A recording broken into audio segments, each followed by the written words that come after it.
Yusuf dan Zulaikha serta Nabi Muhammad SAW dan Siti Khadijah. Amin. Amin ya rabbal alamin. Alhamdulillah. Terima kasih diucapkan kepada Imam Manaf di atas bacaan doa sebentar tadi.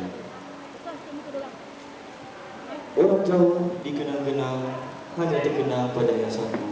Mula berkenangan, kemudian berkenang, akad dilaksana sama bersatu.